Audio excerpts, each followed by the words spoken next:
রাত্রেবেলা শাড়ি মশারি আর তেলের ড্রাম দিয়ে আপনি মানুষের ভোট পাবেন ভাই? আপনি বোকার সঙ্গে বাস করেন।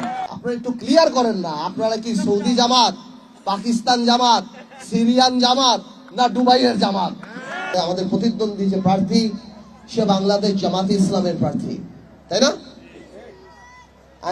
আমি নিশ্চিত আপনাদের কাছে, আমার ভাষণ টেকের বিভিন্ন ভোটারদের কাছে, আমার ভাষণ টেকের সাধারণ মানুষের কাছে জামাত ইসলামের প্রার্থী তার ভোট যেতে আসবে, ভোটের কথা বলবে। আমার তরফ থেকে আমার সেই প্রার্থী ভাইকে আপনাদের কিছু প্রশ্ন আছে, আপনারা করতে পারবেন?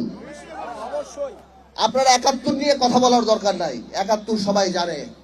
যেহেতু লোকাল পলিটিক্স, লোকাল জায়গা, আমার তরফ থেকে আপনি জিজ্ঞেস করবেন যে ভাই আপনি কে, আপনার বাড়ি কোথায়, আপনার বাসা কোথায়, গত ১৭ বছরে হেফাজত আন্দোলন থেকে আরম্ভ করে, নিরাপদ সড়ক থেকে আরম্ভ করে, এই এত আন্দোলন ফ্যাসিস্ট গভর্নমেন্টের, যেখানে জামাত ইসলামের এত বড় নেতাদের ফাঁসি হয়ে গেল, হাজার হাজার জামাতের ভাই বোনরা আমাদের সাথে মামলা খেল, কারাগারে গেল, রিমান্ডে গেল।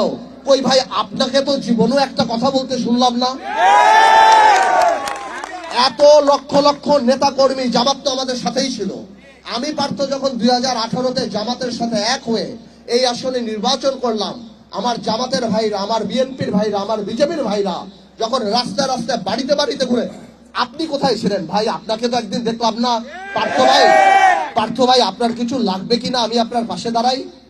এই বাংলাদেশে আমাদের ম্যাডামের উপরে যত অত্যাচার, আপনাদের নেতাদের, জামাতের যে সিনিয়র বড় বড় নেতাদের ফাঁসি হয়ে গেল, জামাতের কত লক্ষ লক্ষ নেতা কর্মীকে মারা হলো বা হাজার হাজার নেতা কর্মীকে গুম খুন করা হলো, কোথায় ভাই? আপনাকে তো কোনোদিন দেখলাম না। জাতীয় গুরুত্বপূর্ণ ইস্যু থেকে আরম্ভ করে জিনিসপত্রের দাম, শেয়ার মার্কেট, নিরাপদ সড়ক, হেফাজত ইসলাম, এই জুলাই আন্দোলন, কোথাও তো শুনলাম না ভাই আপনি ফেসবুকে একটা স্ট্যাটাস দিয়ে কোনোদিন কারো প্রতিবাদ করছেন। আজকে আপনি মনে করেন রাত্রেবেলা শাড়ি মশারি আর তেলের ড্রাম দিয়ে আপনি মানুষের ভোট পাবেন ভাই? আপনি বোকার সঙ্গে বাস করেন। আপনারা আমার তরফ থেকে এই প্রশ্নগুলি আমার ভাষণ টেকের মা বোন সহ সবার কাছে পৌঁছে দিয়েন। যেই লোক ১৭ বছর নিজের দলের নির্যাতিত নেতা কর্মীর পাশে দাঁড়ায় নাই, তাদের পক্ষে কথা বলে নাই, আপনারা মনে করেন আগামী ৫ বছর আপনাদের ব্যাপারে কথা বলবো?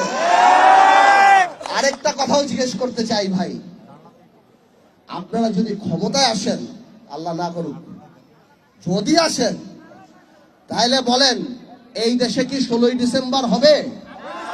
এই দেশে কি পহেলা বৈশাখ হবে? এই দেশে কি ২১শে ফেব্রুয়ারি হবে? এই দেশে কি কোনোভাবেও দুর্গাপূজা হবে? আপনারা একটু ক্লিয়ার করেন না, আপনারা কি সৌদি জামাত, পাকিস্তান জামাত, সিরিয়ান জামাত না দুবাইয়ের জামাত?